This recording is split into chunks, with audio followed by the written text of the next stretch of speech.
Good morning class. चलिए, last class में हमने हिमालय के फॉर्मेशन, हिमालय की उत्पत्ति के बारे में पढ़ना शुरू किया था क्या? उसके पहले जो 2-3 क्लास में हमने पढ़ा है उससे बेसिक मैं प्रश्न पूछना शुरू करता हूँ। आप नोट्स रिवाइज करते भी चलना और जिनसे पूछूंगा सिर्फ वही जवाब देते चलेंगे, ठीक? चलिए, सबसे पीछे, हाँ सबसे पीछे सर जो बैठे हैं हाथ उठाइए। हाँ, आप ही से पूछ रहा था। ये बताइएगा कि हिमालय में जो कल आप आए थे, कल क्लास में थे आप, हिमालय में कुल कितनी पर्वत श्रेणियां हैं? अगर नॉर्थ से शुरू करें तो 3। कौन कौन सी? ट्रांस हिमालय और महान हिमालय। उसके नीचे कौन सा? लघु या शिवालिक? शिवालिक। और उसके नीचे 3 थे या 4 थे? अच्छा, ट्रांस हिमालय में कौन कौन से हैं? मैम आप बताइएगा। कल आप आए थे क्लास में? हाँ, आपसे ही। हाँ, कल क्लास में थे आप भी नहीं थे। मैम आप थे कल क्लास में? हाँ, आपसे ही पूछ रहा हूँ। कल क्लास में थे। ट्रांस हिमालय में कितनी पर्वत श्रेणियां हैं? क्या क्या नाम है उन पर्वत श्रेणियों के?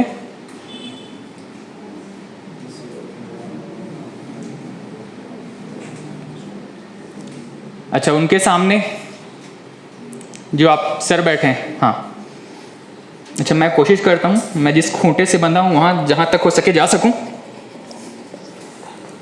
हाँ सर, आप बताना कि ट्रांस हिमालय में कुल कितनी पर्वत श्रेणियां हैं? आपके पीछे 3। कौन कौन सी? काराकोरम, लद्दाख और जास्कर। सही बता रहे हैं क्या? उसके बाद में जो मुख्य हिमालय है उसमें कौन कौन सी श्रेणियां हैं?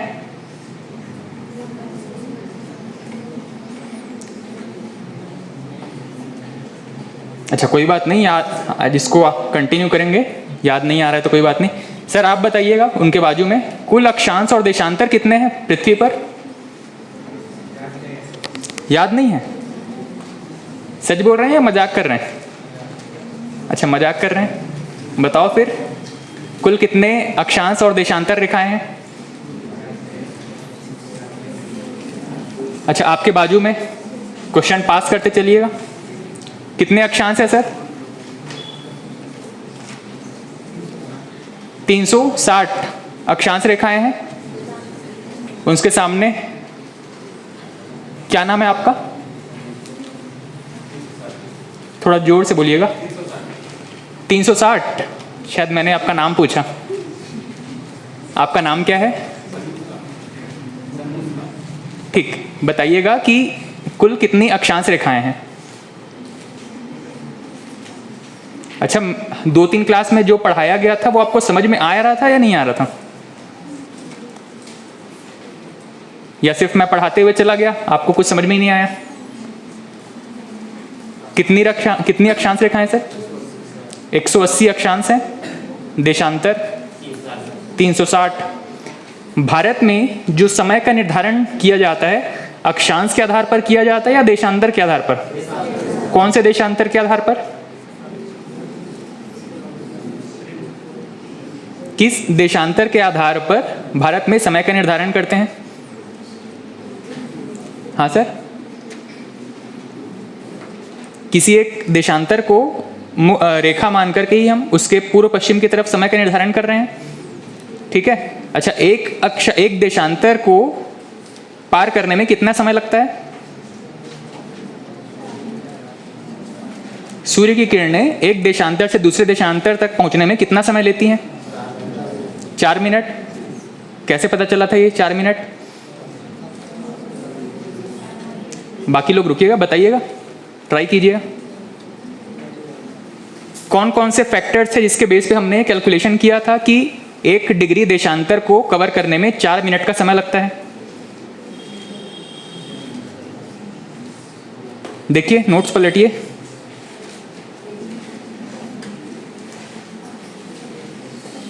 आपको अक्षांश देशांतर कॉन्सेप्ट समझ में आया था? आज पहला क्लास है क्या आपका भी? कितने लोग ऐसे हैं जिनका आज पहला क्लास है? सभी हॉस्टलर्स हैं क्या? सभी हॉस्टल वाले हैं या यहाँ के लोकल भी हैं? जितने लोग हाथ उठाए थे जिनका आज पहला क्लास है, फिर से हाथ उठाइएगा। आप सभी हॉस्टल में हैं या घर से आना जाना कर रहे हैं अभी? हॉस्टल वाले हैं, अच्छा मिक्स हैं, ठीक। अच्छा आपका पहला क्लास है। आपका अच्छा शुरू से आ रहे हो आप। एक रफ में क्वेश्चन लिखिएगा। 60 डिग्री देशांतर पे, सब लोग नहीं सिर्फ आप लिखिएगा। 60 डिग्री देशांतर पर 60 डिग्री देशांतर पर 0 डिग्री के तुलना में कितना समय आगे होगा? 60 डिग्री ईस्ट कर लीजिए उसको। 60 डिग्री ईस्ट पे कितना समय आगे होगा 0 डिग्री से? प्रश्न समझ में आया? इस टाइप के क्वेश्चन किए थे हमने। टेंशन नहीं लेना है। समझ में आया था? इधर ऊपर देखिए, समझ में आया था ये कॉन्सेप्ट? अच्छा समझ में नहीं आया था, ठीक है। आपको समझ में आया था सर? ट्राई करना। 60 डिग्री ईस्ट पर कितना समय आगे होगा 0 डिग्री की तुलना में?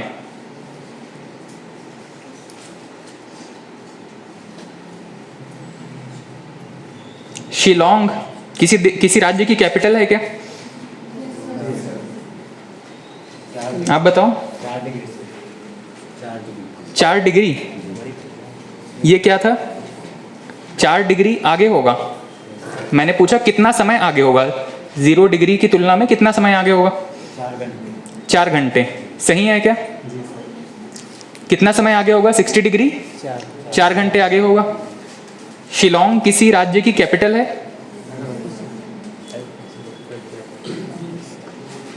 किस राज्य की कैपिटल है?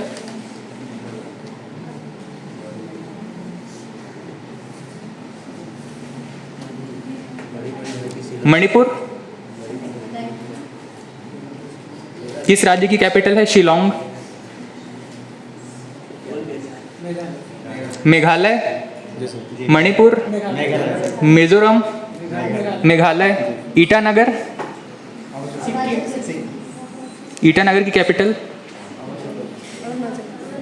ईटानगर की कैपिटल अरुणाचल प्रदेश कि अरुणाचल की ईटानगर?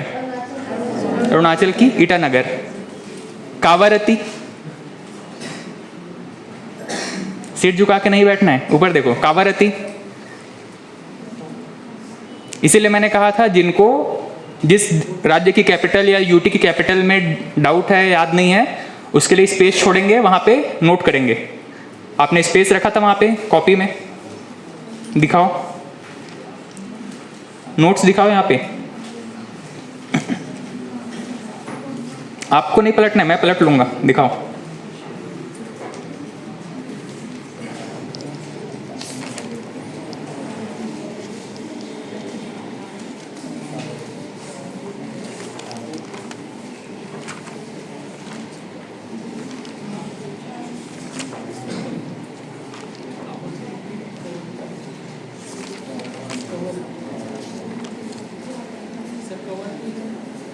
हाँ क्या चीज़? कावारती। सारे स्पेलिंग मिलेंगे, कावारती, कावारती, कुछ भी मिलेगा। जो प्रोनाउंसिएशन आपको लगता है कि ये नियरेस्ट है उसको मान के चलिए। अलग अलग जितनी किताबें पढ़ेंगे सब में आपको अलग अलग स्पेलिंग मिलेंगे। हाँ याद आ गया हो तो बताओ। किस राज्य या यूनियन टेरिटरी की कैपिटल है? लक्षद्वीप। अंडमान एंड निकोबार की? Port Blair. पढ़ लिए मैम? कंप्लीट हो गया। रेड क्लिफ लाइन किन के बीच में है जिनसे पूछा जाए? भारत पाकिस्तान के बीच। मैकमोहन।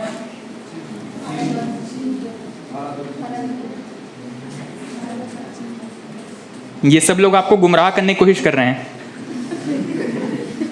अपने से बताओ। भारत और चीन किसने ड्रॉ किया था? मैकमोहन।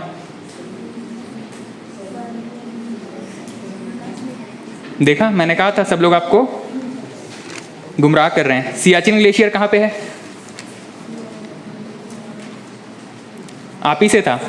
आप सियाचिन ग्लेशियर कहाँ पे है? उत्तराखंड, हिमालय, हिमाचल? अच्छा, आप आज से आए हो, ठीक है। दूध भात है आज। भारत पाकिस्तान के बीच लद्दाख में स्थित है, पक्का? लद्दाख में। भारत का सबसे पूर्वी बिंदु क्या नाम है? कि बिथु कुछ और नाम है क्या? क्या नाम है मैम? वालांगू और कि बिथु दोनों नाम है। पश्चिमी बिंदु, सबसे पश्चिमी बिंदु क्या है भारत का?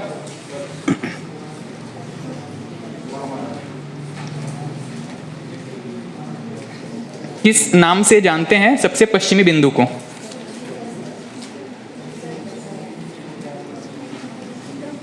हाँ, इंदिरा पॉइंट।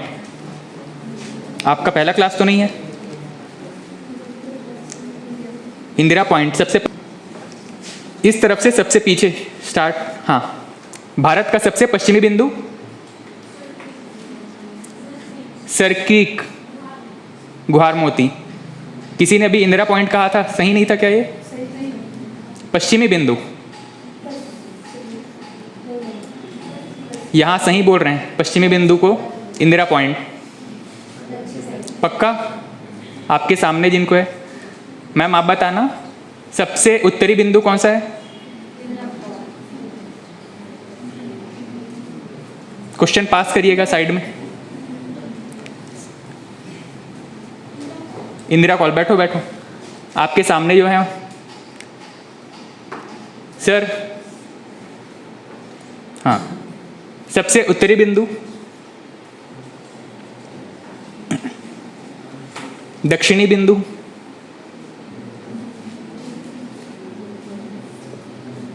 देखो, कॉपी में खोज के बताओ।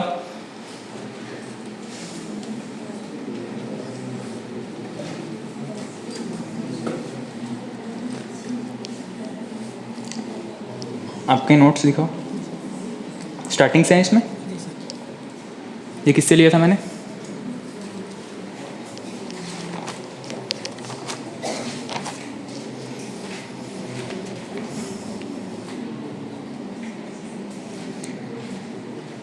चलिए, मुझे लगता है आप लोग को बहुत सारा रिवीजन का ज़रूरत पड़ेगा।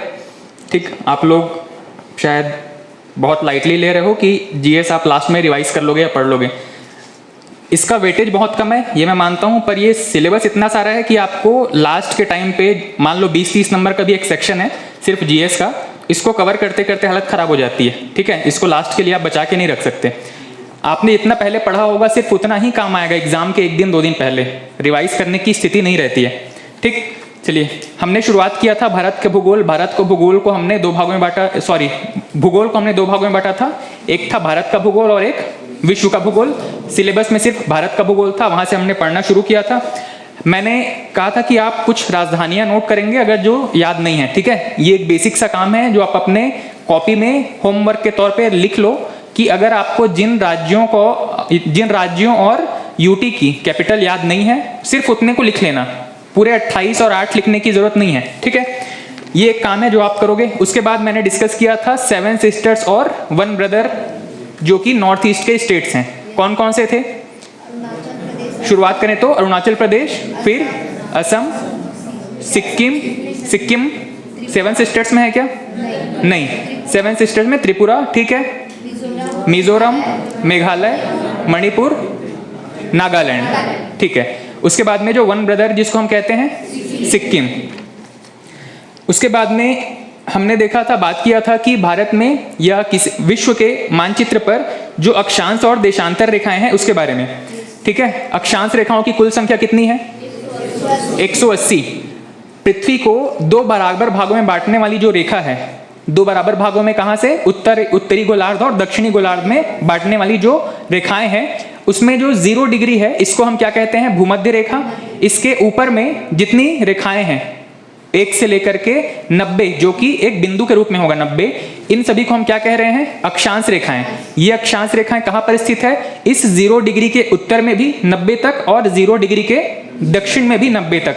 इनको हम नाम किस तरीके से देते हैं, अगर 0 डिग्री के उत्तर में है 1 डिग्री, उसको हम कहेंगे 1 डिग्री नॉर्थ, और वही अगर दक्षिण में है तो 1 डिग्री साउथ। इस तरीके से हम 1 से लेकर के 90 तक नॉर्थ में और 1 से लेकर के 90 तक साउथ में, नॉर्थ और साउथ में अलग अलग इसको नाम दिया गया। ठीक है, उसके बाद अगर बात करें देशांतर रेखाओं की, तो हमें जरूरी था कि किसी ना किसी एक पॉइंट पर हम देशांतर रेखा 0 डिग्री माने। पृथ्वी पर अक्षांश रेखा मानने की सबसे सहूलियत क्या थी, सबसे इजी क्या था उसमें, कि पृथ्वी को 2 बराबर भागों में बांटने वाली कोई एक ही रेखा होगी अक्षांश रेखा के तौर पे। ठीक है, लेकिन देशांतर तो आप कहीं से भी खींचो, पृथ्वी में पृथ्वी को 2 बराबर भागों में बांटेगा। आप एज्यूम कर पा रहे हो मैं क्या बात कर रहा हूं? पृथ्वी में आप जब देशांतर रेखा खींचोगे तो किसको 0 डिग्री मानेंगे, ये एक बड़ा प्रश्न था। इस प्रश्न का उत्तर क्या निकला कि जिस जगह पे अक्षांश और देशांतर का कॉन्सेप्ट आया था, जैसे कि मैंने बताया कि ग्रीनविच पे, तो उसी जगह को क्या माना हमने, भारत में, सॉरी विश्व में 0 डिग्री देशांतर माना। उसके पूर्व की तरफ जितनी रेखाएं खींची गई उसको हमने क्या माना, पूर्वी देशांतर, और पश्चिम की तरफ जितनी रेखाएं हैं उनको पश्चिमी देशांतर। इस तरीके से हमको 2 टाइप के कोऑर्डिनेट मिल गए किसी भी पॉइंट को लोकेट करने के लिए। पृथ्वी पर किसी पॉइंट को लोकेट करने के लिए 2 कोऑर्डिनेट मिल गए, एक अक्षांश के तौर पे और दूसरा देशांतर के तौर पर। ठीक है, इससे हमने क्या किया था कि किसी भी लोकेशन के कोऑर्डिनेट फाइंड करने में सहूलियत होती है, और इस तरीके से हमने भारत को लोकेट किया था कहां कहां पे, भारत के पूर्वी, पश्चिमी, उत्तरी और दक्षिणी बिंदु के तौर पे। तो सबसे पूर्वी बिंदु कौन सा था, 97 डिग्री के आसपास। ठीक है, जो कि अरुणाचल प्रदेश में वालांगू या किबिथु नाम का एक जगह है, वहां पे पड़ता है। जो पश्चिमी बिंदु है भारत का, जो कि गुजरात में टच करता है, जो कि सर क्रीक के आसपास आता है। ठीक है, सर क्रीक गुजरात में है, ये कहां पे है, 68 डिग्री के आसपास। उसके बाद में भारत का जो उत्तरी बिंदु है, जो कि कहां पे है, 37 डिग्री के आसपास, जो कि कहां पे है, लद्दाख में, लद्दाख में आएगा 37 डिग्री। इसका एक और नाम क्या है, इंदिरा पॉइंट या इंदिरा कॉल। इंदिरा कॉल करने के लिए कहां पे चाहिए हमको, हाइट चाहिए। ठीक है, तो इंदिरा कॉल हो गया ऊपर। फिर दक्षिण की तरफ हमने 2 बिंदुओं के बारे में चर्चा की थी, कौन कौन सी, एक वो जो कि भारत की मुख्य भूमि से लगता है। ठीक है, मुख्य भूमि जो कि तमिलनाडु के आसपास खत्म हो जाती है, उसके बाद में आपका हिंद महासागर शुरू हो जाता है। ठीक है, इसी हिंद महासागर में आप जब जाओगे अब बंगाल की खाड़ी की तरफ, तो हमको क्या मिलेंगे, भारत के कुछ द्वीप मिलेंगे, अंडमान एंड निकोबार आइलैंड के तौर पे। ये भी भारत के हिस्से हैं, लेकिन इसकी स्थिति क्या है कि ये जो है वो तमिलनाडु का जो हॉरिजॉन्टल लाइन है उससे भी थोड़ा सा नीचे है। ठीक है, तो यहाँ पे 2 प्रश्नों के उत्तर मिल जाते हैं। पहला, अगर भारत की मुख्य भूमि का लोकेशन पूछा जाए कि सबसे दक्षिणी बिंदु कौन सा है, तो केप केमोरिन या कन्याकुमारी, जो कि कहां पर स्थित है, 8 डिग्री के आसपास। और इससे जब हम नीचे चले जाएंगे तो भारत का सबसे सुदूर दक्षिणी बिंदु कहां पे मिलेगा, अंडमान एंड निकोबार द्वीप समूह के सबसे दक्षिणी द्वीप ग्रेट निकोबार में, जो कि कहां पे आता है, 6 डिग्री 4 मिनट या 45 मिनट के आसपास। ठीक है, इतनी बात क्लियर हो गई। उसके बाद हमने चर्चा किया था भारत के पड़ोसी देशों के बारे में। कुल कितने पड़ोसी देश हैं भारत के, 7। कौन कौन से, अच्छा इसको ये बताइएगा, लंबाई के क्रम में जितना बॉर्डर हमारा पड़ोसी देश हमसे शेयर करता है, सबसे ज्यादा लंबाई किस पड़ोसी देश की है, बांग्लादेश, फिर चीन, फिर पाकिस्तान, फिर नेपाल, उसके बाद में एम से क्या था, म्यांमार, फिर बी से भूटान, फिर अफगानिस्तान। अफगानिस्तान सबसे कम बॉर्डर शेयर करता है, जो कि लद्दाख रीजन में आएगा। ठीक है, उसके बाद में हमने भारत में जो प्रायद्वीपीय भारत है, जो कि समुद्र से लगा हुआ भारत है दक्षिण की तरफ, हमने ये डिस्कस किया था कि कितने ऐसे राज्य हैं जो कि समुद्र के साथ सीमा साझा करते हैं, समुद्री सीमा बनाते हैं। कौन कौन से राज्य थे, कितने राज्य थे टोटल, 9 राज्य। कौन कौन से, अगर पश्चिम की तरफ से शुरू करें तो गुजरात, उसके नीचे गुजरात के नीचे गोवा, महाराष्ट्र, उसके नीचे गोवा, फिर कर्नाटक, फिर केरल, फिर तमिलनाडु, उसके ऊपर आंध्र प्रदेश या तेलंगाना, आंध्र प्रदेश, उसके ऊपर उड़ीसा, फिर पश्चिम बंगाल या झारखंड भी था, पश्चिम बंगाल। ठीक, ये इतने राज्य हैं जो कि समुद्र के साथ सीमा साझा करते हैं। ठीक, उसके बाद में हमने चर्चा किया था कि जितने कोस्टल एरिया हैं, जितने तटीय राज्य हैं, वहां पे समुद्र तट को कुछ नाम दिए गए हैं, जैसे कि गुजरात में जो तटीय सीमा है उसको क्या कहा जाता है? काठियावाड़। गुजरात के नीचे महाराष्ट्र वाले रीजन में कोंकण तट, कोंकण या कन्नड़, पक्का? कोंकण तट किसको कहा जाता है? महाराष्ट्र और गोवा का कुछ रीजन है इसको, ठीक है। क्यों? क्योंकि यहाँ पे एक लैंग्वेज है, कोंकणी भाषा यहाँ पे बोली जाती है, ठीक है। यहाँ कोस्टल लाइन में कोंकणी एक भाषा है, उसी के नाम पे इसको कोंकण तट कहा जा रहा है। उसके नीचे कोनार या कन्नड़ तट कहा जाता है। उसके नीचे मालाबार। मालाबार किस रीजन में? केरल। उसके बाद में ऊपर की तरफ चलेंगे तो तमिलनाडु में कोरोमंडल। उसके ऊपर में कोरोमंडल के ऊपर में उत्तरी सरकार, इसका एक और नाम रॉयल सीमा, ठीक है। उसके ऊपर में उत्कल या कलिंग तट, और उसके ऊपर दीघा सीमा। दीघा सीमा कहाँ पे है? पश्चिम बंगाल में।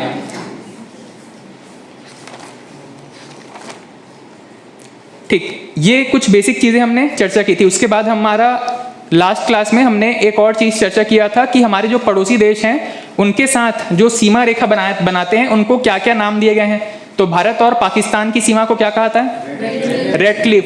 भारत और अफगानिस्तान के साथ जो सीमा थी उसको डूरंड लाइन। भारत और चीन के साथ जो सीमा है मैकमोहन। भारत और म्यांमार के साथ जो सीमा है उसको अराकान योमा, पहाड़ियों के नाम पे है अराकान योमा, उन्हीं को ही सीमा रेखा माना गया है। अराकान योमा असल में कोई लाइन नहीं है, वो पर्वत रेखा है, पर्वत ही है, ठीक। उसके बाद में बांग्लादेश के साथ कोई सीमा है?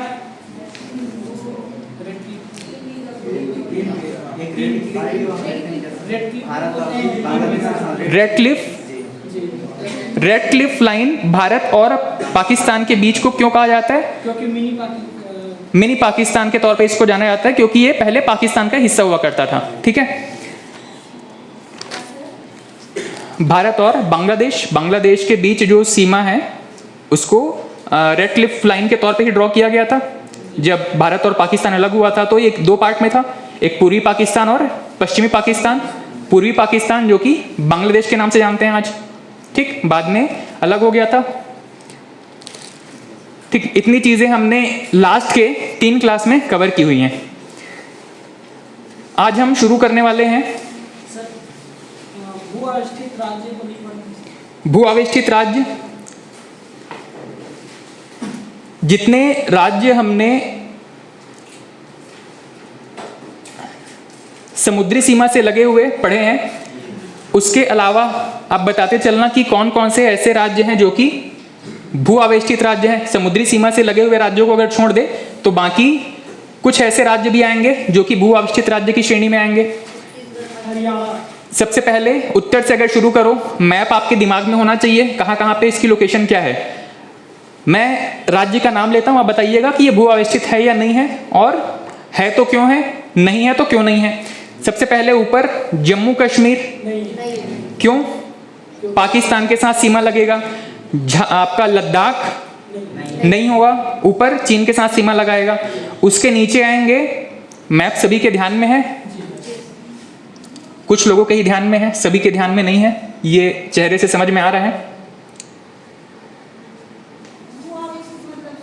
भू-आवेष्टित या लैंडलॉक्ड कहने का मतलब है ऐसे राज्य जो किसी दूसरे देश के साथ या समुद्री सीमा नहीं बनाते हैं, वो चारों तरफ से लैंड एरिया या भूभाग से घिरे हुए हैं, ठीक है। देखिएगा, इसमें आपको ठीक से समझ में आ जाएगा।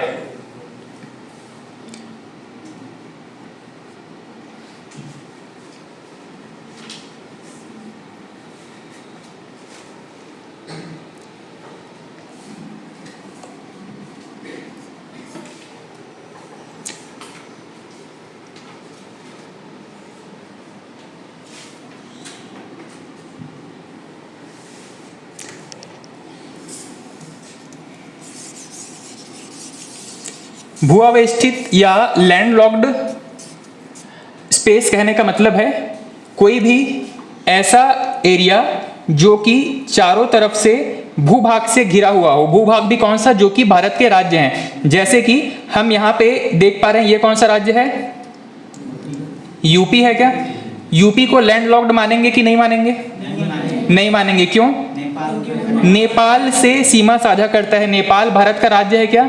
नहीं है, ये पड़ोसी देश है। ठीक है, ये हालांकि अगर देखा जाए तो ये चारों तरफ से भूभाग से घिरा हुआ है, वाटर बॉडी तो नहीं है इसके आसपास में, लेकिन इसको लैंडलॉक्ड क्यों नहीं मानेंगे? क्योंकि इसके आसपास में ये एक ऐसा क्षेत्र भी है जहां पे ये पड़ोसी देश के साथ सीमा साझा करता है।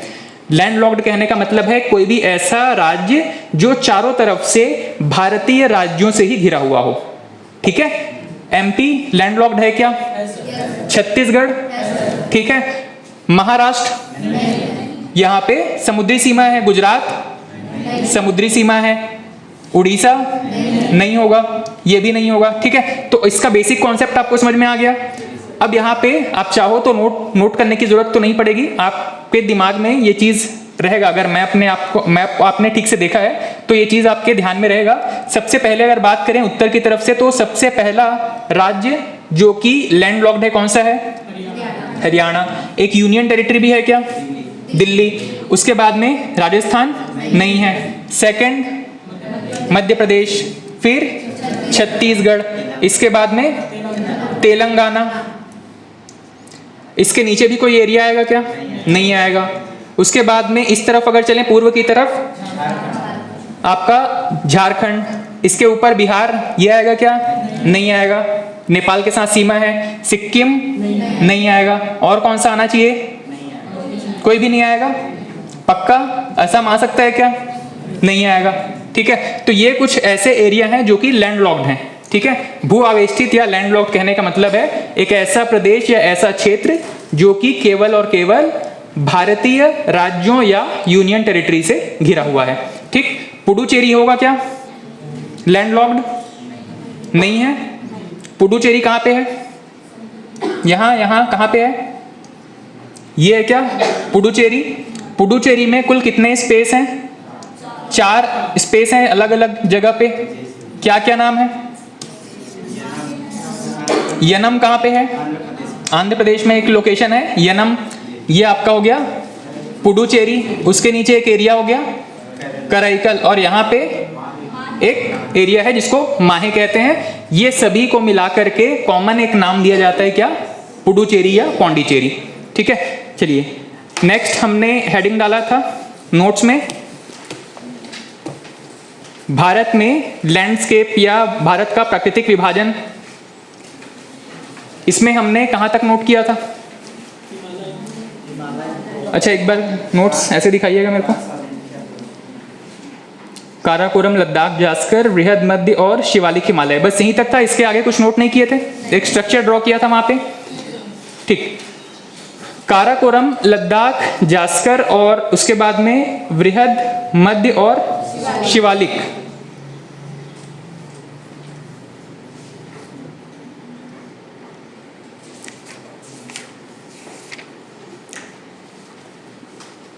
चलिए कुछ बेसिक इंट्रोडक्शन वाले कुछ पॉइंट्स है, इसको नोट कर लीजिएगा। उसके बाद हम शुरू करेंगे काराकोरम, लद्दाख, जास्कर के बारे में।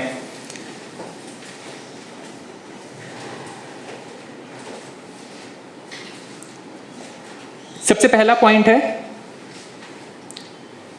भारतीय उपमहाद्वीप। भारतीय उपमहाद्वीप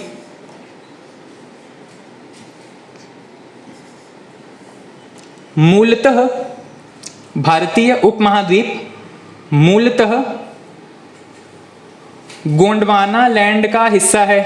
कल डिस्कस किया था हमने। भारतीय उपमहाद्वीप मूलतः गोंडवाना लैंड का हिस्सा है।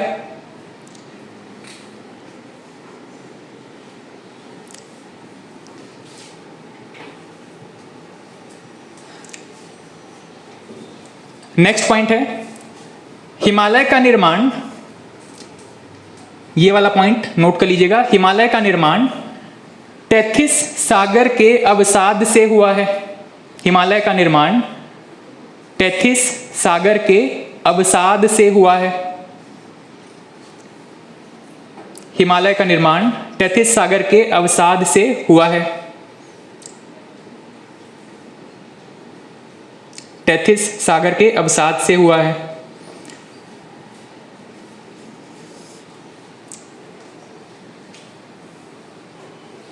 हिमालय, नेक्स्ट पॉइंट है, हिमालय नवीनतम मोड़दार या वलित पर्वत है। हिमालय की उत्पत्ति अभी बिल्कुल नए स्टेज में है या बेबी स्टेज में है माना जाता है, अभी भी वो उसका हाइट जो है वो बढ़ रहा है। हिमालय के बारे में नेक्स्ट पॉइंट लिखिएगा, हिमालय नवीनतम और मोड़दार या ब्रैकेट में लिख लीजिएगा वलित पर्वत है। हिमालय नवीनतम और मोड़दार ब्रैकेट में वलित पर्वत है। वलित मतलब फोल्डेड, मोड़दार या वलित दोनों एक ही मतलब है, दोनों का मतलब है फोल्डेड। ठीक, और उसके बाद में ये डायग्राम आप नोट कर लीजिएगा, पेंजिया, उसके बाद में अंगारा लैंड, गोंडवाना लैंड, उसके बाद में भारत किस तरीके से फ्लोट करते हुए यूरेशियन प्लेट से टकराता है और हिमालय का फॉर्मेशन होता है। एक बेसिक सा डायग्राम बस नोट करिएगा, बहुत सजा के ड्रॉ करने की जरूरत नहीं है। एक प्रॉपर लैंड एरिया था जिसको कि हमने पेंजिया कहा था, दो भागों में बंटता है उसको, ऊपर अंगारा लैंड और नीचे गोंडवाना लैंड। ऊपर जो अंगारा लैंड था इसी से एशियन प्लेट और यूरोप बना था, और नीचे जो भारत का हिस्सा जो कि आज हम प्रायद्वीपीय भारत के तौर पे जानते हैं, ये किसका हिस्सा था? गोंडवाना लैंड का। पहला पॉइंट आपने नोट किया है, ठीक है। इसको बेसिक एक इमेज के फॉर्म में नोट कर लीजिएगा।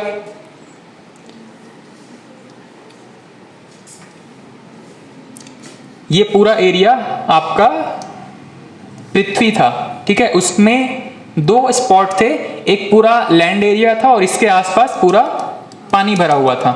ये जो एक प्रॉपर लैंड एरिया था इसका नाम था पेंजिया, इसको पेंजिया कहा जाता है। और इसके आसपास जितना भी वाटर बॉडी था, ऐसा कह सकते हो कि उस टाइम पे एक ही महाद्वीप होता था और एक ही महासागर होता था। एक जो महाद्वीप था उसको हम पेंजिया कहते थे, और पृथ्वी पे जो पूरे हिस्से में पानी भरा था जो एक महासागर के तौर पे था, इसको हम पैंथालासा कहते थे, ठीक। उसके बाद में दो भागों में बटा, अंगारा लैंड, गोंडवाना लैंड, और धीरे धीरे इसके विभाजन के क्रम में कई सारे महाद्वीप का निर्माण हुआ। लेकिन हमें पहुंचना कहां तक है? हमें पहुंचना है भारत की वर्तमान स्थिति तक। तो इसके बारे में हमको दो चीजें बस याद रखनी है कि भारत में जो हिस्सा वर्तमान में जो टूट के आगे बढ़ा था वो था गोंडवाना लैंड का हिस्सा, जो कि आपके अफ्रीका कॉन्टिनेंट का हिस्सा है, ठीक है।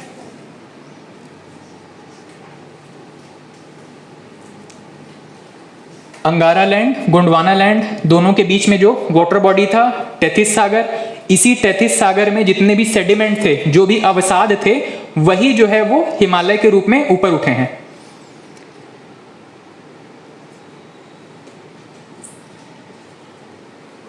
कंप्लीट हो जाएगा तो बताइएगा आगे।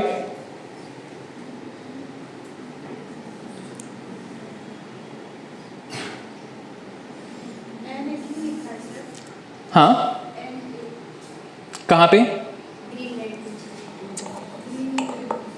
North America, south America.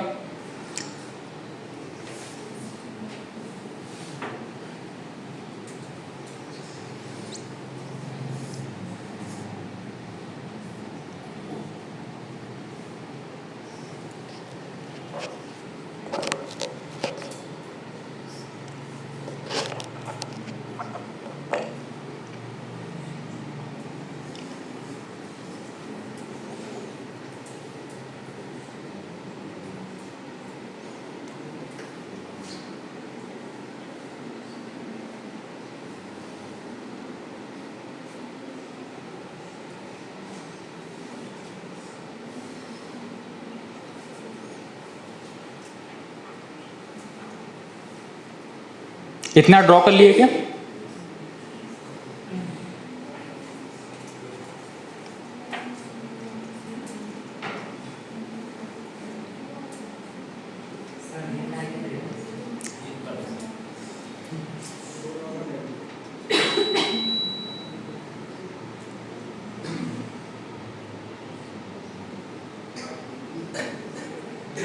अब है विजिबल प्रॉपर?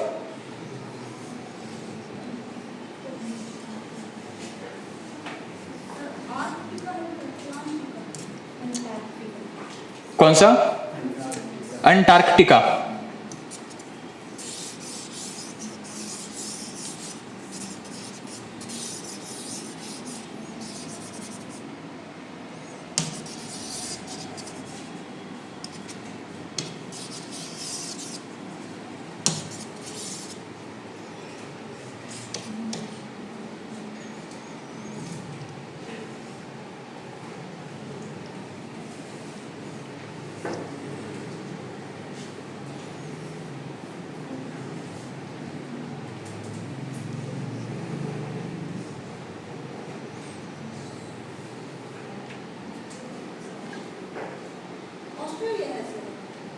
हाँ, ये Australia. North America, Greenland, Eurasia, south America, उसके बाद में अफ्रीका, अंटार्कटिका, इंडिया, ऑस्ट्रेलिया।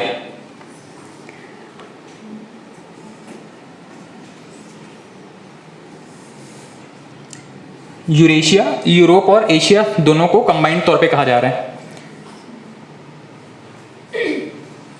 हो गया यहां तक क्या?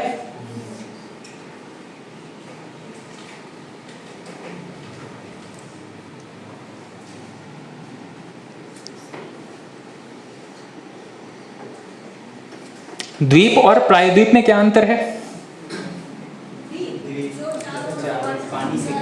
और प्रायद्वीप?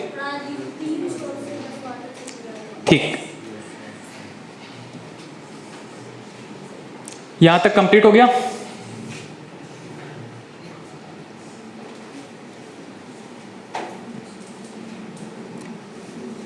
ये हमने डिस्कस किया था पेंजिया किस तरीके से अलग हुआ।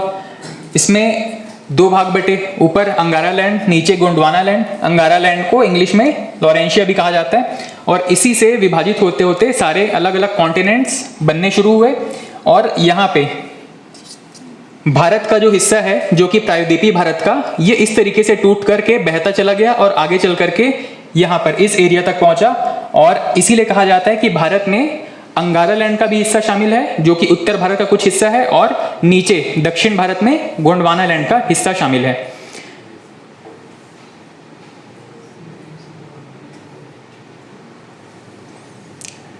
चलिए सबसे पहले शुरू करते हैं भारत में हिमालय के बारे में। और अच्छा, हिमालय के बारे में नोट करने से पहले आप ये छोटा सा पॉइंट और नोट कर लीजिएगा। ये एक बेसिक सी जानकारी है, ये काम कहीं पे भी नहीं आएगा, पर ये पता होना चाहिए कि पर्वत और पहाड़ में क्या अंतर है।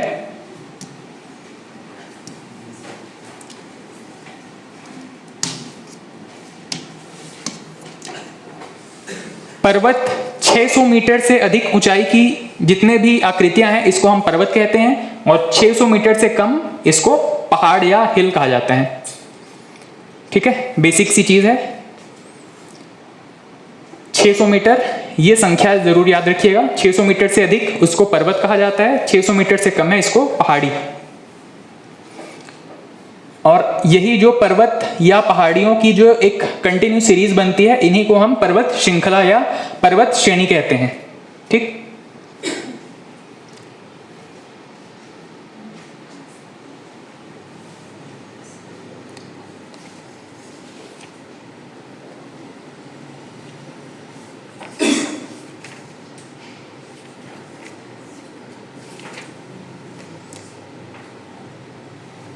यहां तक कंप्लीट हो गया होगा, तो शुरुआत करेंगे ट्रांस हिमालय। सबसे पहला हेडिंग डाल दीजिएगा, ट्रांस हिमालय। ट्रांस हिमालय को और क्या कहा जाता है? पार हिमालय, कहीं कहीं पे आपको परा हिमालय ये भी मिलेगा। सबसे पहला हेडिंग डाल दीजिएगा ट्रांस हिमालय।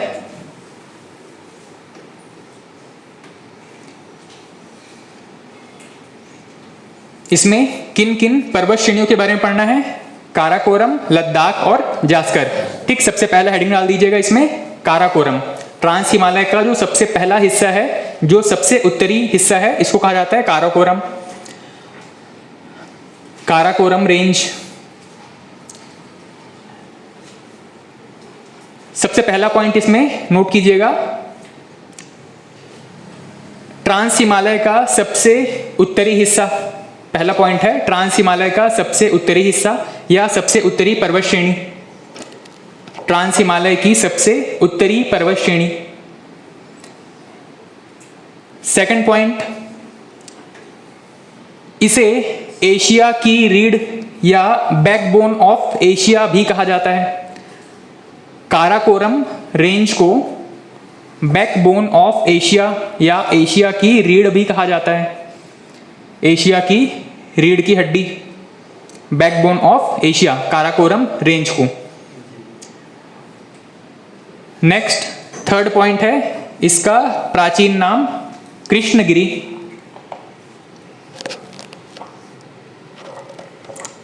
कृष्णगिरी,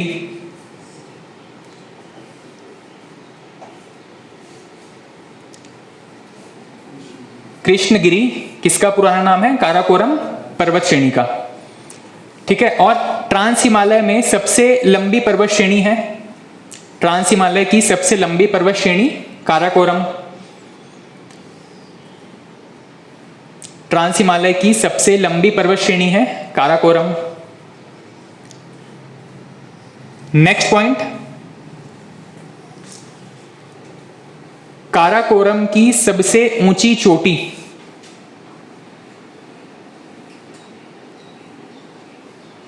काराकोरम की सबसे ऊंची चोटी,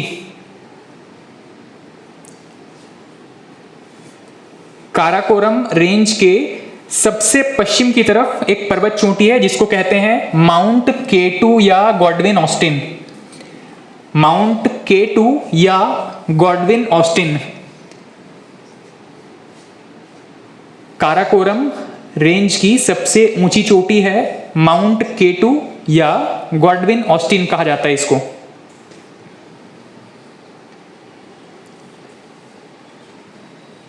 पूरे हिमालय की ये सेकंड हाईएस्ट पीक है। अच्छा, इसको चाहो तो आप इसी सीक्वेंस में नोट कर लेना, गॉडविन ऑस्टिन या K2, इसकी ऊंचाई कितनी है? 8611 मीटर, 8611 मीटर।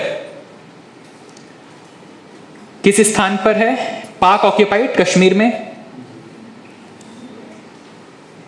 इसका स्थान या लोकेशन पाक ऑक्यूपाइड कश्मीर, या इसको आप वर्तमान लद्दाख भी कह सकते हैं, ब्रैकेट में चाहें तो वर्तमान लद्दाख, क्योंकि जब लद्दाख को यूटी बनाया गया था उस टाइम पे क्या किया गया, पाक ऑक्यूपाइड कश्मीर को लद्दाख का हिस्सा मान करके एक पूरा नया मैप जो जारी किया गया था उसमें पीओके को लद्दाख का हिस्सा माना गया। ठीक है, वहां पे विधानसभा की सीटें भी एलोकेटेड हैं। ठीक है, पाक ऑक्यूपाइड कश्मीर इसकी लोकेशन हो गई। उसके बाद में हाईएस्ट पीक ऑफ इंडिया, विश्व की सबसे ऊंची चोटी कौन सी है? Mount Everest. विश्व की सेकंड हाईएस्ट पीक है माउंट K2। ठीक है, क्योंकि माउंट एवरेस्ट भारत में नहीं है, इसीलिए भारत का सबसे ऊंचा पर्वत चोटी कौन सा है? माउंट K2, और यह विश्व की दूसरी सबसे ऊंची चोटी भी है। ठीक है, काराकोरम रेंज के बारे में इतनी महत्वपूर्ण चीजें थी।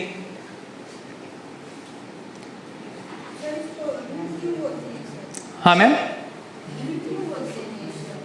एशिया की रीढ़, एशिया की रीढ़ इसलिए कहा जाता है क्योंकि यहाँ पे सबसे ऊपर आप देखोगे तो एक पामीर का पठार भी है, उसके बाद में पश्चिम पूर्व की तरफ आप जाओगे तो लद्दाख का पठार है। ये एक ऐसी संरचना बनाता है जो कि आपके पूरे भारत और एशिया के बीच में एक क्या करते हैं, एक बाउंड्री के तौर पे काम करता है। जो काराकोरम रेंज है वो यूरेशिया और भारत के बीच एक बाउंड्री के तौर पे काम करता है, जैसे कि शरीर के दो हिस्से आपस में वहां पे मिल रहे हैं, इसीलिए इसको बैकबोन ऑफ एशिया कहा जाता है। ठीक है, नेक्स्ट पॉइंट है यहाँ पे, इसी में ट्रांस हिमालय में जो आपने काराकोरम रेंज लिखा, इसमें एक पॉइंट जो कि यहाँ पे मेंशन नहीं है, इसको यहाँ पे नोट कर लीजिएगा। काराकोरम रेंज में एक पर्वत चोटी है, इसका नाम है राकापोशी।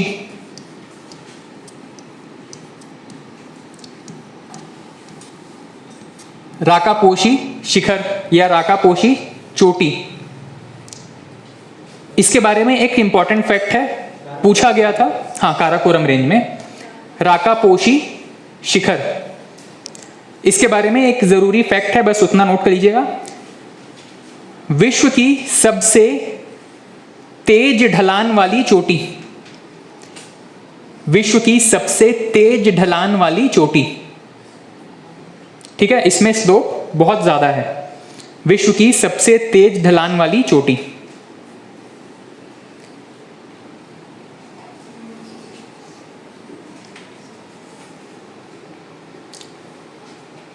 ठीक, काराकोरम रेंज के बारे में इतनी महत्वपूर्ण चीजें थी।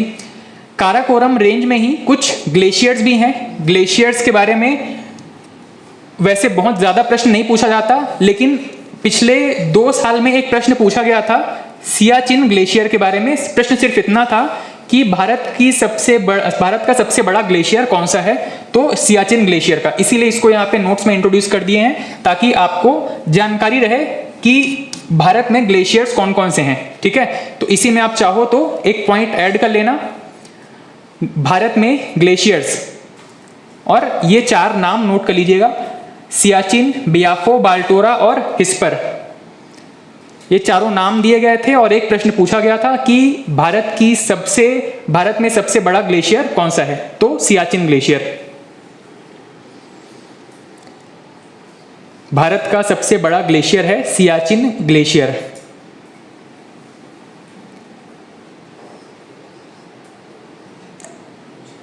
ठीक, और इसके अलावा छत्तीसगढ़ के एग्जाम में कभी ये सब प्रश्न नहीं पूछे गए हैं, एसएससी वगैरह या रेलवे वगैरह के एग्जाम में ये प्रश्न पूछे जा सकते हैं, इसीलिए ये पॉइंट आप किसके बारे में नोट कर लीजिएगा, सियाचिन ग्लेशियर के बारे में। सियाचिन ग्लेशियर जो कि भारत में अगर देखा जाए तो सबसे लद्दाख में भी सबसे उत्तरी बिंदु पर स्थित है सियाचिन ग्लेशियर। विश्व का सबसे ऊंचा युद्ध स्थल क्यों कहा जाता है, क्योंकि भारत और पाकिस्तान के सैनिक लगभग यहाँ वर्ष भर तैनात रहते हैं। ठीक है, विश्व का सबसे ऊंचा युद्ध स्थल। और 1984 में इसको भारत ने पाकिस्तान से आजाद करवाया था, एक युद्ध था जिसको कहा गया था ऑपरेशन मेघदूत। ठीक है, पाकिस्तान से इसको छुड़ाया गया था, भारत और पाकिस्तान के बीच युद्ध था, ऑपरेशन मेघदूत कहा गया 1984 में। ठीक है, ये 2-3 चीजें बस नोट करेंगे ग्लेशियर्स के बारे में। ये सिर्फ सियाचिन ग्लेशियर का भी नाम याद रखेंगे तो पर्याप्त है। सियाचिन ग्लेशियर भारत में सबसे बड़ा ग्लेशियर। ठीक है, उसके बाद में सेकंड, ट्रांस हिमालय में जो सेकंड माउंटेन सीरीज है जिसका नाम क्या है, लद्दाख। सबसे ऊपर था, इस तरीके से हमने देखा था, काराकोरम, लद्दाख, फिर जास्कर, और इसके बाद में वृहद हिमालय, मध्य हिमालय और शिवालिक। हमने इसको कंप्लीट किया। सेकंड है आपका लद्दाख रेंज।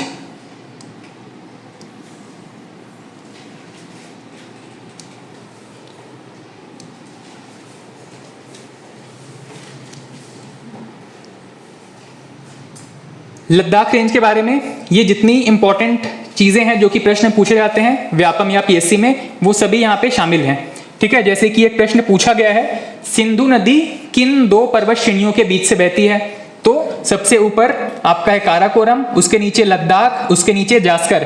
कल मैंने जब आपसे मैप डिस्कस किया था तो मैंने बताया था कि यहाँ से एक नदी निकलती है, काराकोरम और लद्दाख के बीच से, लद्दाख और जास्कर के बीच से भी एक नदी निकलती है। ठीक है, ये पहली वाली नदी, इसका नाम क्या था, श्योक नदी। और सेकंड जो कि लद्दाख और जास्कर के बीच से निकलती है, इसका नाम क्या था, सिंधु नदी। ठीक है, आपको याद है। बस यहां से कुछ पॉइंट्स नोट करते चलिएगा। सिंधु नदी लद्दाख और जास्कर के बीच प्रवाहित होती है। सिंधु नदी लद्दाख और जास्कर के बीच प्रवाहित होती है।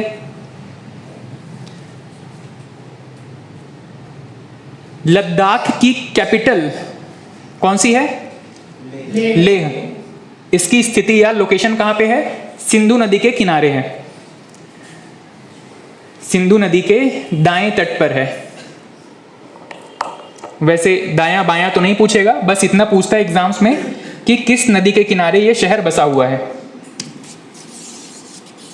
अच्छा, वैसे पूछता तो नहीं है दायां बायां तट, पर आपकी एक बेसिक अंडरस्टैंडिंग के लिए अगर आपको पता है तो ये बताइएगा कि किसी नदी का दायां या बायां तट कैसे निर्धारित करते हैं, लेफ्ट, किसी रिवर का लेफ्ट या राइट कैसे निर्धारित करेंगे, जहां से निकली है वो, एक सेकंड, मान लीजिए ये पर्वत श्रेणी है, यहां से एक रिवर निकल रही है और ये आगे फ्लो कर रही है इसी डायरेक्शन में। इस रिवर का लेफ्ट या राइट हम कैसे करेंगे, कैसे डिस्कस करेंगे, मतलब जहां से निकली है वो लेफ्ट, जहां तक जा रही है वो इसका राइट, ऐसा है क्या,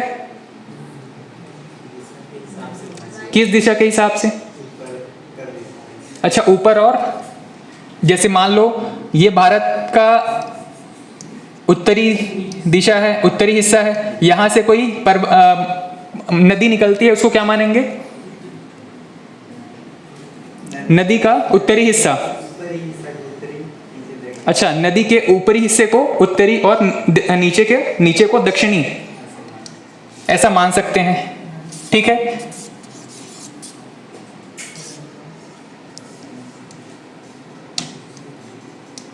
कोई ऐसा एक है जिनको एकदम एग्जैक्ट इसका कॉन्सेप्ट पता है कि किसी नदी के बाएं और दाएं तट का निर्धारण कैसे करते हैं? कैसे मानेंगे कि ये नदी का बायां हिस्सा है, दायां हिस्सा है? ठीक है, बहुत इजी सा कॉन्सेप्ट है। किसी भी नदी के फ्लो की डायरेक्शन में अगर आप मुंह करके खड़े हो जाएंगे, मान लीजिए कि यहां से कोई नदी बह रही है उस दीवार की डायरेक्शन में, और हम उस नदी के फ्लो की डायरेक्शन में अपना चेहरा किए हुए हैं, हमारा जो लेफ्ट है वो नदी का बायां तट या लेफ्ट हो जाएगा, और जो हमारा राइट है वो उस रिवर का राइट हो जाएगा। ठीक है, बेसिक सा कॉन्सेप्ट है। कहां कहां पढ़ते हैं वैसे ऐसे खतरनाक कॉन्सेप्ट आप लोग, नदी के दाएं बाएं तट के निर्धारण को लेकर के? ठीक है, ये कुछ इंपॉर्टेंट पॉइंट है, बस इसको नोट करते चलना। लेह कहाँ पे है? सिंधु नदी के तट पे है। लेह सबसे कम वर्षा वाला क्षेत्र है, इसको ठंडा रेगिस्तान भी कहते हैं। क्यों? ऐसा क्षेत्र जहाँ पे बारिश नहीं होता है उसको हम जनरली रेगिस्तान के तौर पे जानते हैं। ये क्षेत्र भी बर्फ से ढका हुआ है, बारिश नहीं होती है, मतलब यहाँ पे लिक्विड की कमी है, लिक्विड वाटर की कमी है, सॉलिड स्टेट में है, पानी बहुत है लेकिन बर्फ के तौर पे है, इसीलिए इसको ठंडा रेगिस्तान कहा जाता है। ठीक, उसके अलावा ये जो हिस्सा है सबसे ऊंचा पठार के तौर पे जाना जाता है, इसको यहां से काट देंगे। काराकोरम श्रेणी में है राकापोशी, इसको यहां से काट देंगे। ठीक, सबसे ऊंचा पठार, हाईएस्ट प्लेटू लद्दाख रेंज में।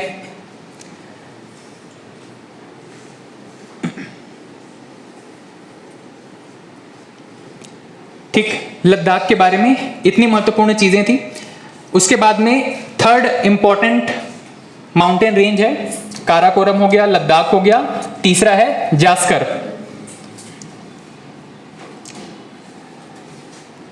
जास्कर श्रेणी, यहां पे इसमें कोई महत्वपूर्ण बात वैसे पूछी नहीं जाती है। एक महत्वपूर्ण चीज यहां से कवर हो जाती है, सिंधु नदी किन के बीच में बहता है? तो लद्दाख और जास्कर के बीच में बहता है। ठीक है, चाहे तो इसमें एक एक्स्ट्रा पॉइंट है जो कि यहां पे दिया नहीं गया है, सिर्फ उसको नोट कर लीजिएगा। जास्कर श्रेणी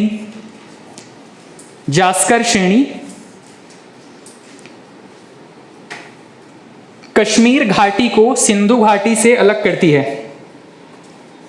जास्कर श्रेणी कश्मीर घाटी को सिंधु घाटी से अलग करती है।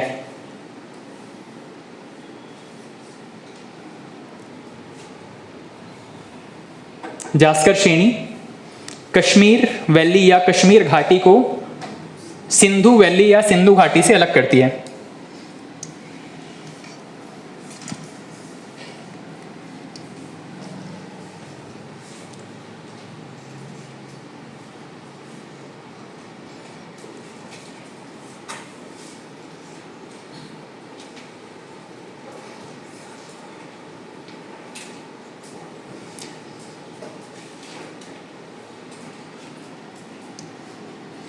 देखिए यहाँ पे हमने भी बात किया काराकोरम, लद्दाख, जास्कर, यहाँ से निकलती है एक श्योक नदी, यहाँ से निकलती है सिंधु नदी।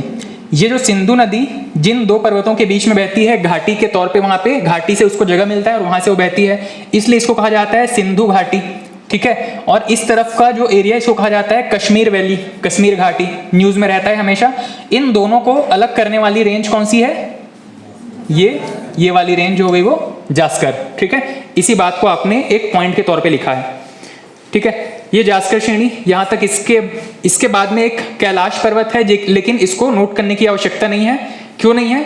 क्योंकि जब ये काराकोरम, लद्दाख, जास्कर हम देखते हैं, ये भारत में कश्मीर के अंदर शामिल हो जाते हैं, लेकिन ये जो कैलाश श्रेणी है ये आपके तिब्बत या चीन की तरफ है, इसीलिए इसको चाहें तो स्किप कर सकते हैं, ठीक है, या चाहें तो बस एक पॉइंट में इसको नोट कर लीजिएगा, कैलाश श्रेणी ट्रांस हिमालय का हिस्सा है और इसकी स्थिति कहाँ पे है, लोकेशन कहाँ पे है, तिब्बत में, ठीक।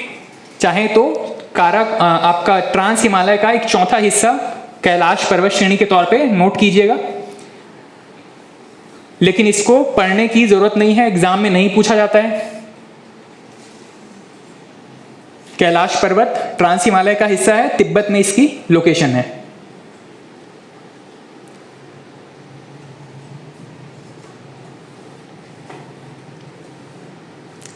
ठीक, ये 3 इंपॉर्टेंट माउंटेन रेंज हमने कवर किए। किस पर्वत श्रेणी का हिस्सा था ये, ट्रांस हिमालय का, ठीक है। ट्रांस हिमालय में काराकोरम, लद्दाख, जास्कर, ये हमने कवर किया। नेक्स्ट हेडिंग डाल दीजिएगा मुख्य हिमालय। मुख्य हिमालय में जो 3 पर्वत श्रेणियां हैं इसको पढ़ना है। हाँ कैलाश पर्वत पर अभी तक कोई गया नहीं है, हाँ, तो कोई अभी तक पहुंच नहीं पाया है। चीन की तरफ से एक्सपेडिशन मतलब अभियान जाते रहते हैं। सर वो तो बैन है ना वहाँ पर जाना चीन की तरफ से। चीन की तरफ से बैन इसलिए क्योंकि वो एक स्ट्रेटेजिक लोकेशन है भारत और चीन के बीच में। जैसे कि चीन, भारत मान लो जाने की वहाँ पे परमिशन लेगा तो धीरे धीरे चीन को ये लगता है कि वो मान लो कि किसी रिलीजियस एक्सपेडिशन की तरफ जाने लग गए, जैसे कि अमरनाथ में जाते हैं। उसी तरीके से किसी धार्मिक यात्रा में भी अगर कैलाश पर्वत के बारे में हम जानते हैं, जैसे कि हमारे माइथोलॉजीज में इसका वर्णन है, अगर कैलाश पर्वत तक जाने की छूट देते गया चीन, तो धीरे धीरे उसको ये डर रहता है कि भारत इस पर क्लेम करना शुरू कर देगा, ठीक है। इसीलिए उसने उसको बैन किया हुआ है। अदरवाइज अगर माउंट एवरेस्ट पे लोग जा सकते हैं तो यहाँ पे भी जाया जा सकता है, ठीक है। नेक्स्ट हेडिंग डाला आपने मुख्य हिमालय, और इसमें सबसे पहला वृहद हिमालय। सबसे पहला जो माउंटेन रेंज है आपका वृहद हिमालय।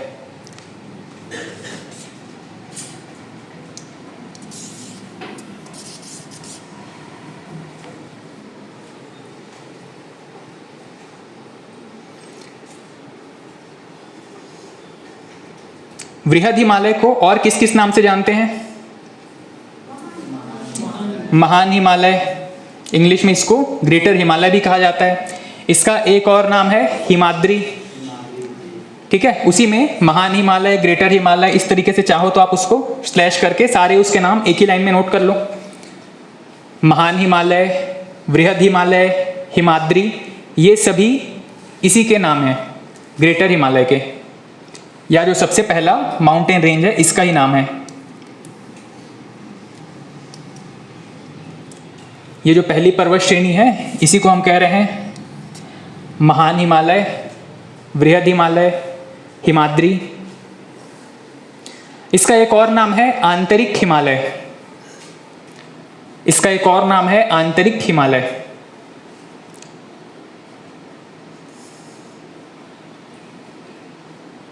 आप लोगों ने प्रश्न नहीं किया कि इसका नाम आंतरिक हिमालय क्यों है।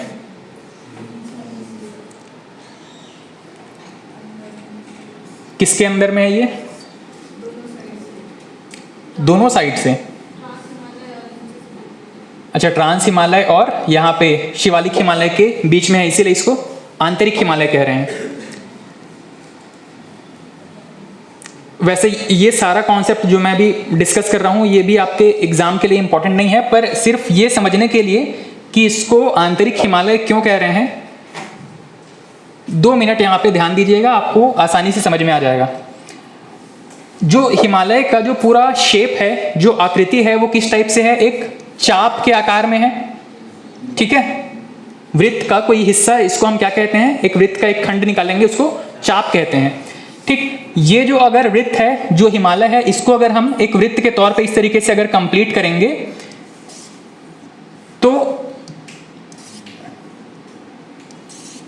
मैं इसको कंप्लीट नहीं कर सकता, वरना ये डिटेक्ट कर लेता है कि उसको डिलीट करना है, ठीक है।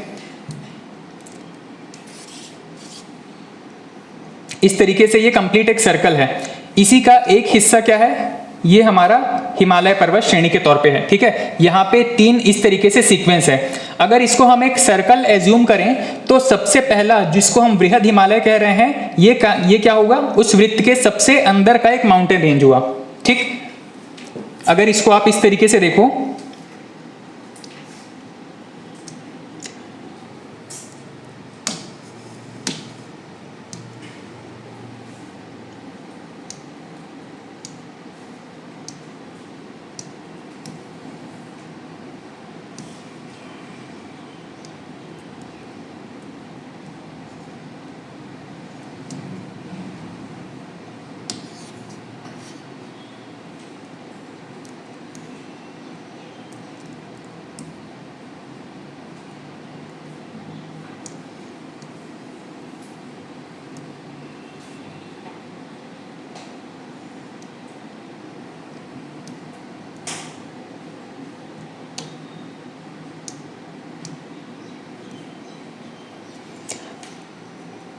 इस तरीके से अगर हम हिमालय की पूरी पर्वत श्रेणियों को देखेंगे तो हिमालय का एक पूरा हिस्सा जो है वो एक चाप के आकार में है। ठीक है, ये हो गया आपका बृहद हिमालय, ये हो गया आपका मध्य हिमालय या लघु हिमालय, और ये हो गया सबसे बाहर या शिवालिक हिमालय।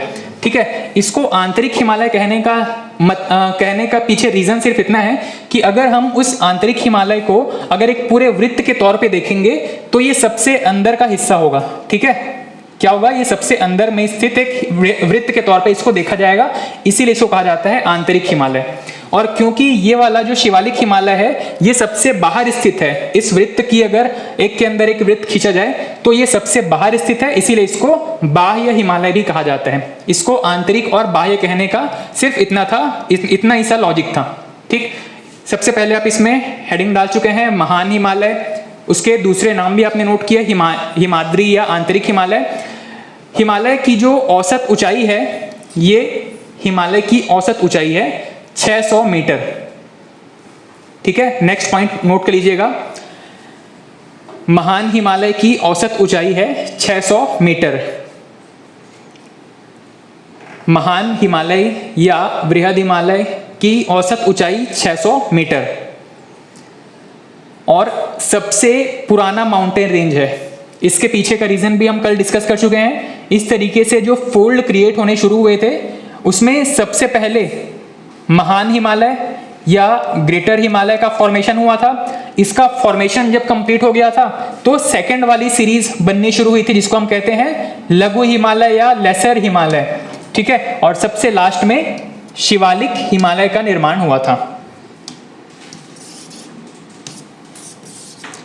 ठीक है, यह है सबसे पुरानी पर्वत श्रेणी, किसमें महान मुख्य हिमालय के जितने हिस्से हैं उसमें सबसे पुरानी पर्वत श्रेणी कौन सी है, ग्रेटर हिमालयास। इसको जो अब इसके माउंटेन पीक्स हैं इसको जब नोट करेंगे तो ध्यान से नोट करेंगे, यहां से बहुत सारे क्वेश्चन बनने शुरू हो जाते हैं। ठीक है, सबसे पहला हेडिंग डाल दीजिएगा, इसी महान हिमालय के अंदर प्रमुख पर्वत चोटियां, महान हिमालय की प्रमुख पर्वत चोटियां, महान हिमालय की प्रमुख पर्वत चोटियां। सबसे पहली इसमें इंपॉर्टेंट माउंट एवरेस्ट, सबसे पहली और सबसे इंपॉर्टेंट पर्वत चोटी है माउंट एवरेस्ट। इसकी स्थिति या लोकेशन नेपाल और तिब्बत वाले एरिया में ये फैला हुआ है। ठीक है, सेकंड पॉइंट, इसको नोट करते हुए थोड़ा सा ध्यान रखेंगे,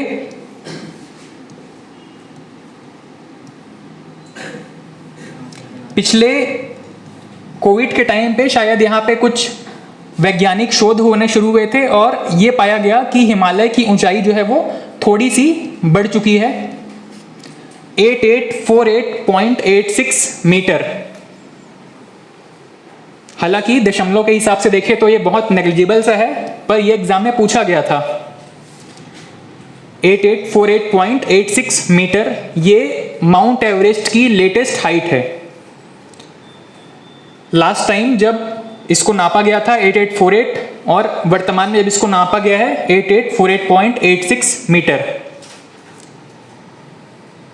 ठीक, उसके बाद में जितने भी पॉइंट हैं इसको आप सीक्वेंस में नोट कर लीजिएगा। Highest peak of the world, विश्व की सबसे ऊंची पर्वत चोटी, और विश्व की है इसका मतलब है कि हिमालयन रेंजेस में सबसे ऊंची चोटी है। Highest peak of Himalayas, highest peak of Himalayas विश्व की सबसे ऊंची चोटी। दूसरा, हिमालय पर्वत श्रेणी की सबसे ऊंची चोटी।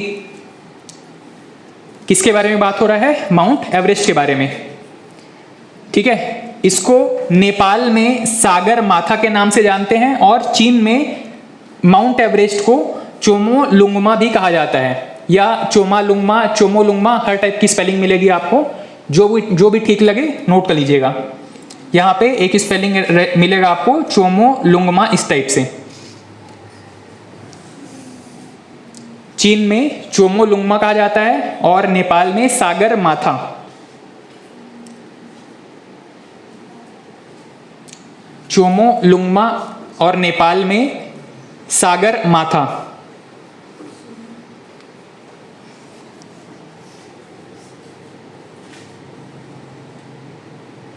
चोमोलुंगमा नहीं करना ना, चोमोलुंगमा है।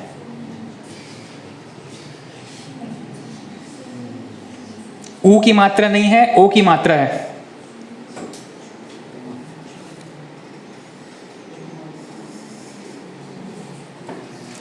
ठीक, माउंट एवरेस्ट के बारे में इतनी चीजें नोट कर चुके हैं।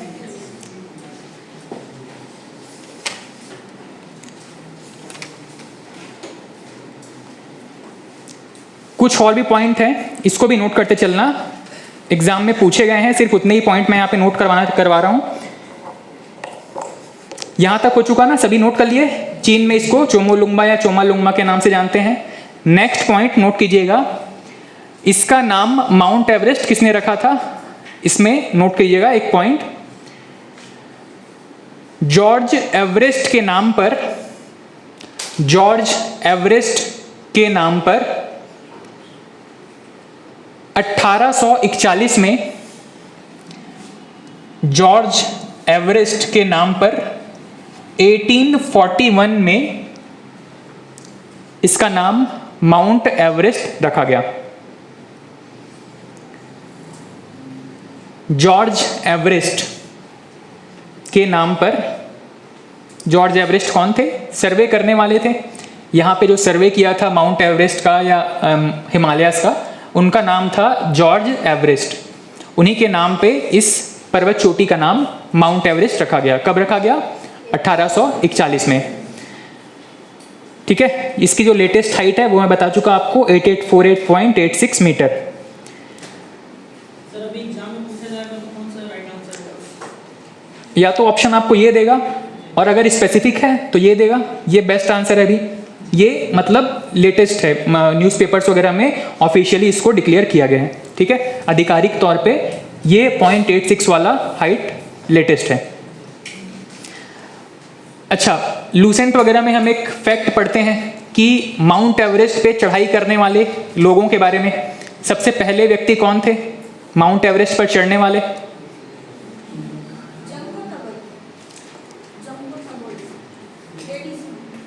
नो, इंटायरली अगर सभी के हिसाब से बात करें तो सबसे पहले व्यक्ति कौन थे?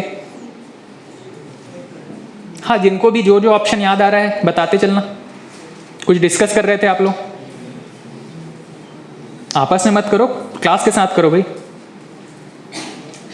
बताओ सर, उल्टी टोपी वाले, ऐसे पीछे नहीं देखना है भाई। हाँ बताओ। अच्छा, माउंट एवरेस्ट, जो जॉर्ज एवरेस्ट थे वही पहले चढ़ने वाले होंगे। नीचे जाके पहाड़ को देख करके उसकी ऊंचाई बता देने से वो चढ़ने वाले तो नहीं हो जाएंगे। चलिए नोट कर लीजिएगा, सबसे पहला जो एक्सपेडिशन था जो वहाँ पे दल गया था, उसमें 2 लोग थे। ठीक है, जो पहले व्यक्ति थे, पहले व्यक्ति ना कहें कि दोनों को ग्रुप में पहला अभियान जो चला था उसमें 2 व्यक्ति थे। दोनों का नाम नोट कर लीजिएगा, एडमंड हिलेरी और तेंजिंग नोर्गे या नार्गे।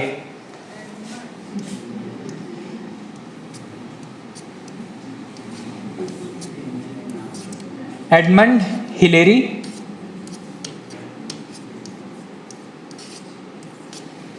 और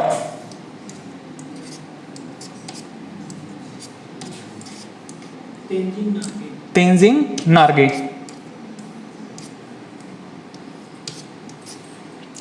एडमंड हिलेरी और तेंजिंग नार्गे, ये सबसे पहले पर्वतारोही थे माउंट एवरेस्ट पर। एडमंड हिलेरी और तेंजिंग नार्गे 1953 में इन्होंने माउंट एवरेस्ट पर चढ़ाई की थी। ठीक, सेकंड पॉइंट है पर्वतारोहियों के बारे में ही इंपॉर्टेंट फैक्ट है। भारत की सबसे पहली महिला पर्वतारोही, भारत की सबसे पहली महिला पर्वतारोही, माउंट एवरेस्ट के बारे में ही बात कर रहे हैं ना। भारत की सबसे पहली महिला पर्वतारोही बछेंद्री पाल, ये नाम भी आपने अगर लूसेंट कभी पढ़ा होगा तो वहां पे पढ़ चुके होंगे।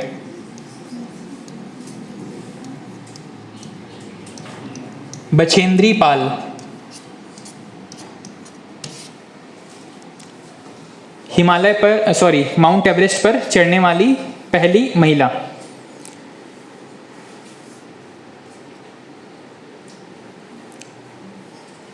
ठीक, माउंट एवरेस्ट के बारे में ये कुछ जरूरी चीजें थी। नेक्स्ट हेडिंग डाल दीजिएगा कंचनजंगा। हम कहां से पढ़ना शुरू किए थे, वो स्ट्रक्चर आपको याद आ रहा है ना? आप हेडिंग सब हेडिंग ठीक से मेंटेन कर रहे हो? हमने पढ़ना शुरू किया था मुख्य हिमालय के बारे में। मुख्य हिमालय में सबसे पहला हमने पढ़ा क्या? वृहद हिमालय के बारे में। वृहद हिमालय या आंतरिक हिमालय में सबसे पहली पर्वत चोटी कौन सी थी? Mount Everest. दूसरी पर्वत चोटी कौन सी है? कंचनजंगा। स्ट्रक्चर मेंटेन करेंगे वरना आपको पढ़ते समय कंफ्यूजन होगा कौन सा किस पॉइंट के अंदर है। ठीक, सेकंड इंपॉर्टेंट माउंटेन पीक है कंचनजंगा। कंचनजंगा, इसकी लोकेशन सिक्किम में। इसकी ऊंचाई 8586 मीटर। कंचनजंगा, इसकी अवस्थिति या लोकेशन सिक्किम में। इसकी ऊंचाई 8586 मीटर। उसके बाद में विश्व की तीसरी ऊंची पर्वत चोटी, विश्व की तीसरी सबसे ऊंची पर्वत चोटी, विश्व की तीसरी सबसे ऊंची पर्वत चोटी। सबसे पहले कौन सा था? Mount Everest. सेकंड K2 या गॉडविन ऑस्टिन। तीसरा कंचनजंगा।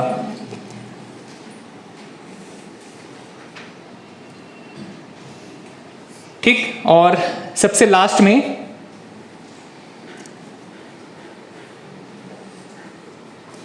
ये वाला पॉइंट, इसको कंफ्यूज होने की स्थिति में आप रहेंगे। भारत में हिमालय की सबसे ऊंची चोटी कहा जा रहा है। ध्यान रखिएगा, हिमालय में यहाँ पे ट्रांस हिमालय को शामिल नहीं किया गया है। इसी वजह से ये हिमालय की सबसे ऊंची चोटी जो कि भारत में है। अगर ट्रांस हिमालय को भी शामिल करेंगे तो भारत में सबसे ऊंची चोटी कौन सी है? K2। ठीक है, ऑब्वियस आंसर है। अगर आप ट्रांस हिमालय को भी शामिल करेंगे तो गॉडविन ऑस्टिन भारत की सबसे ऊंची चोटी है। अगर उसको छोड़ दें या सिर्फ मुख्य हिमालय की चर्चा करें तो भारत में सबसे ऊंची चोटी कौन सी है? कंचनजंगा। इसकी लोकेशन कहां पे है? सिक्किम में। किस पर्वत श्रेणी का हिस्सा है? वृहद हिमालय का हिस्सा है। ठीक है, यहां तक कंप्लीट हो गया।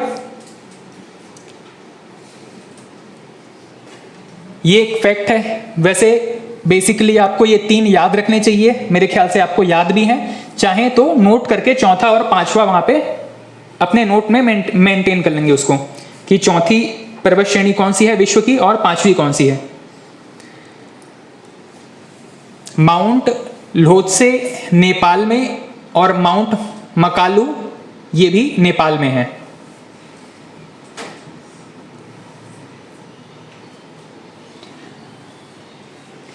माउंट लोत्से और माउंट मकालू ये सभी हिमालय पर्वत श्रेणी का ही हिस्सा है।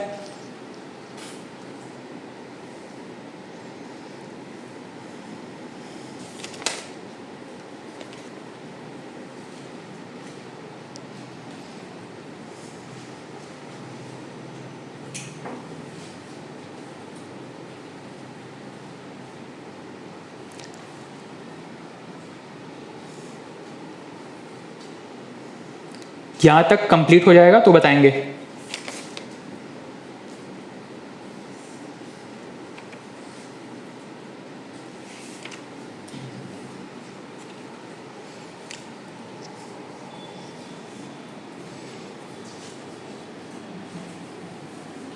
ठीक, इसमें मैं आपसे कम से कम इतना उम्मीद रखता हूं कि आप ये 3 भूलेंगे नहीं, माउंट एवरेस्ट, उसके बाद में K2 और उसके बाद में कंचनजंगा। इन तीनों को प्रायोरिटी पे रखेंगे, इसको पहले याद रखेंगे। ठीक है, चौथा है लोत्से और 5वां मकालू। उसके बाद में नेक्स्ट इंपॉर्टेंट पीक कहाँ पे, आपके बृहद हिमालय का जो तीसरा इंपॉर्टेंट पर्वत चोटी है नंदा देवी। नंदा देवी उत्तराखंड में है। हाँ, मकालू नेपाल वाले एरिया में आता है। मकालू, मसालू, धौलागिरी, काफी सारे माउंटेन है वहां पे। हाइट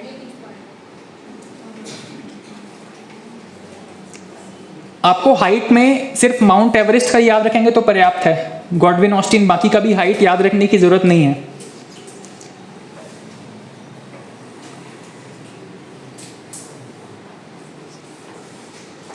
ठीक है, कंप्लीट हो गया। चलिए आज नेक्स्ट नंदा देवी तक लिखते हैं, उसके बाद में बाकी की क्लास नेक्स्ट क्लास में करेंगे। नंदा देवी, ऐसा बताना, आपको पता है ना कि किसी होटल में खाने जाओ तो आपके खाना सर्व होने से पहले आपको सलाद ला के रख देते हैं ताकि आप पेशेंस के साथ बैठे रहें। इसीलिए पहले बताना पड़ गया कि ये लास्ट है, उसके बाद में आप जा सकते हो। नंदा देवी उत्तराखंड में है। हाइट वगैरह बहुत इंपॉर्टेंट नहीं है।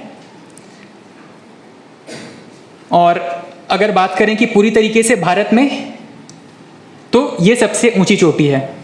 प्रश्न के लैंग्वेज के हिसाब से आपका आंसर डिफाइन होगा। ठीक है, जो कंचनजंगा है उसकी अवस्थिति कैसी है, वापस से आप मैप एज्यूम करेंगे। नेपाल से लगा हुआ हमारा एक राज्य है, कौन सा, नेपाल के जस्ट पूर्व की तरफ सिक्किम। इसके पूर्व की तरफ कौन सा देश है,